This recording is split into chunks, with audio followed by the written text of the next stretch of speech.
Quand je suis finalement arrivé, j'ai rencontré un vieil homme appelé Thomas, qui vivait dans les montagnes. Il m'a aidé à trouver les fleurs, et, avec ses mains tremblantes, m'a montré comment extraire la poudre de saphir. Cette nuit-là, en regardant les étoiles depuis les hauteurs, j'ai su que quelque chose d'incroyable allait se produire. De retour chez moi, j'ai préparé le risotto de lumière pour la première fois. Quand je l'ai servi, l'arôme était indescriptible. J'ai invité quelques clients fidèles à le goûter. Et leur réaction était magique. Des yeux écarquillés, des larmes aux joues, des sourires qui illuminaient la pièce. L'un d'eux, sans que je le sache, était un critique gastronomique qui a écrit un article intitulé « Le plat qui brille ».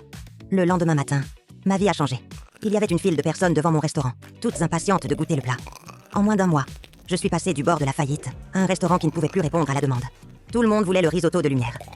Un jour, alors que j'étais en cuisine, un homme élégant avec une mallette est entré. Il m'a offert une somme que je n'aurais jamais imaginée pour les droits sur le plat.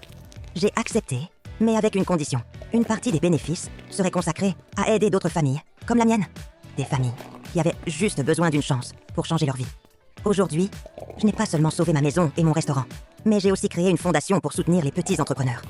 Chaque fois que je prépare le risotto de lumière, je pense à cet ange et à la façon dont un simple rêve a transformé ma vie. En y repensant, je sais que rien n'arrive par hasard. Ce plat n'était pas juste une recette, c'était mon miracle.